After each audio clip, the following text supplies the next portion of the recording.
What's going on, everyone? It's your boy Big D here. It's time to review The Last Ship, Season 2, Episode 3, titled It's Not a Rumor. This is a spoiler review. If you've not seen the episode, go to tnt.com/The Last Ship. Watch the full episode there. Come back, man, because it should take us less than 2 minutes to recap the episode, give you my opinions on it, pros and cons, and final score at the end, of course. Do not forget, I'm also reviewing the final season of Falling Skies, man. So check that out on my channel. And I review like *Halt and Catch Fire*, Aquarius, *Wayward Pines*, Hannibal, *Tyrant*, The Strain upcoming, much more, guys. So stay tuned on those and check out my channel. Let's get right to them. I just had to get into that for a moment. First off, the Russian, I'm going to call him Russian, he's basically Patient Zero, of course. You know, remember him from Season 1 when he was like locked up in a cell working on, working on rats and everything. He's really a weirdo. So Russia's on a beach. He's on a beach, basically. He washed up on there, and everyone's dead on the beach. Because, you know, he's immune to it, you know, he carries the virus, and people just die around him. It's so sad. A child died. Chandler and his team are at the White House, dude. It's amazing. He's at the White House, and he's just searching, and they're looking around for any, you know, valuables or, you know, stuff like that. They're looking for a place to make a cure, to do a mass production on it, and they have a lot of the cure right now, but, you know, to make it mass, like, oh, let's ship everything out type of thing. So, Tex has a daughter in Jackson, in a place called Jackson, I guess Jackson, Florida, or Jacksonville. She's 14 years old, so that's cool that Tex has a daughter. I never knew Tex was that type of man. It's pretty cool. We find a bunch of seals, man, and this is a big help to Chandler. And jets go. The jets are going, I think some are going to Europe, some are going to different places around the world to carry out the cure. That's freaking amazing. Let me tell you, that scene with the jet and the music behind it is just so patriotic and so amazing. And literally, when the jets were flying, I was literally like, America. I literally was like that. I don't know why. I was just into the show because it brings you into the show, and I'm going to tell you why in a few minutes. So, Kara finds her mom, and instantly, I cried. This is why I love The Last Ship, man. Real quick. Season 1. You know, the Season 2 premiere was good. It wasn't great. It was good. It's just, but it focused more on action, taking over the Nathan James back. But what really the show is about, it's about the human survival, about the apocalypse, it's about the cure, it's about finding family, it's about being with your friends and searching for the ones you love while you're protecting the ones you love, as if that. So, it goes down to the basics. This episode goes down to the basics. It goes down to the core of The Last Ship, and it definitely brings back that feeling of why I love Season 1 so much. Of the emotion is the reason this episode is just so fantastic and tremendous. So, yeah, Carol finds her mom instantly. It's a beautiful scene, very well acted out. It's her little reunion. And these kids are playing, of course, you know, doing little fishing. Mike finds his family's camp. This is a thing where it went a little fishy for me, where it was like, really, out of all the places he went, they found a camp, and Tex found a book that has Mike Slattery's pictures in it with his kids. That's a little weird, but that's a little, you know, coincidence there. But there's not much there. They're not there anymore. The Navy is just looking for their families, basically, in this episode. We are the chosen. That's a villain going on there, a little cult. So it's time to rebuild, and I do agree. So I agree. And Chandler was going to resign. He literally was going to go and be like, "I'm going to be with my family. I'm resigning." But then his daughter's basically like, "No, Mom wouldn't like this. You're staying," type of thing. And Chandler, you know, he puts a lot of thinking into it.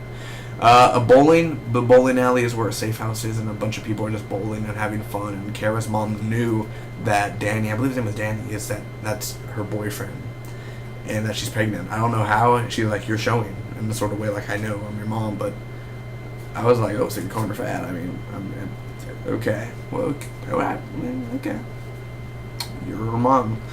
So Chandler is Noah, and Nathan James is the Ark. I like that reference. Chandler is going back. He's going back to the Nathan James. He's going to go command again. You know, he's not. He's obviously his dad is taking care of the kids, and Alicia Granderson is promoted to full lieutenant. That's freaking amazing. Very cool to have that. And she does her oath and everything. And at the end, the Russians are back at the cult, he's a new guy. Not all of them are Russians, but they're a cult. I'm sorry, Patient Zero. They're at a cult thing, or they're just like, they're doing that speech like, we are the best, we are the chosen. And he's basically like, there's a rumor that a ship has a cure or something. And the Russian is like, da. The ship is no rumor. I just set the title of the episode. You know, I'm not trying to make fun of Russians, but come on. I love the voices. Where's my vodka? I enjoy it so much. You guys are amazing. Anyway, that's the episode. What did I think about it overall? Let me give my cons first, because I have little cons, and I feel like it. Now, the beginning. The beginning is a little bit slow for me, man. Like, literally the first 5 or 10 minutes, I was thinking to myself, it's going to be one of those episodes where it's going to be slow, it's going to be boring, but then it got to the emotion and the intensity and back to the basics, man. But it started slow where it kind of felt like it didn't know where it was going to go, but 10 minutes later it kind of just, it found its legs. The Russian guy, man, the Patient Zero, I do like how we see him go in places, but I don't see how he's going to, I don't see how he's a villain in a sort of way. Like, I know he carries the disease and everything, but the virus, but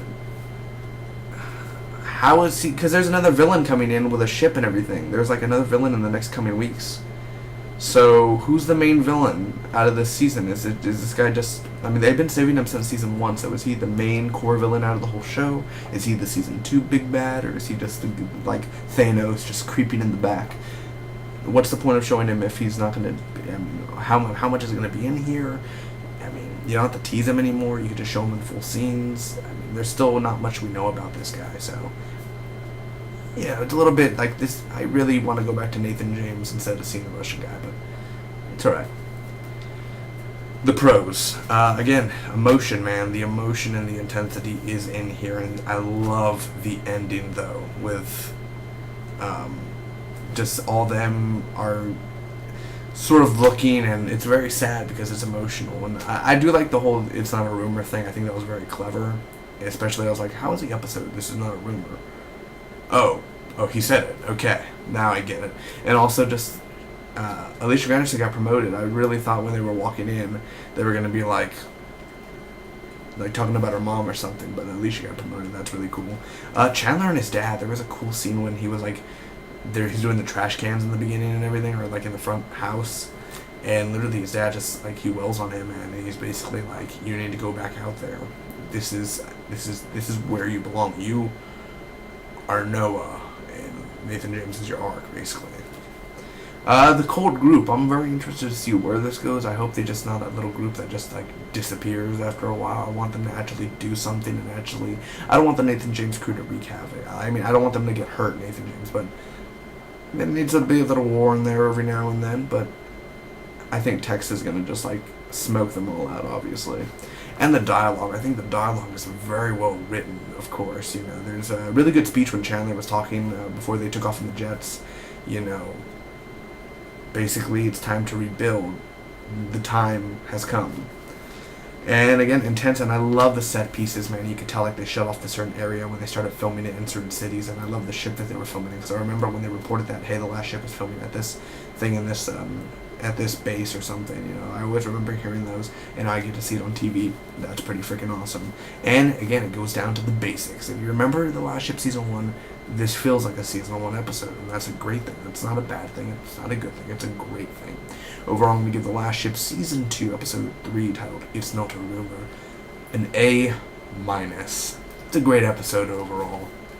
Definitely, it's better than the premiere, as not of action, but of emotion and intensity. The first two sort of lacked emotion where you cry and you just need to bawl out every now and then. This one, you felt it.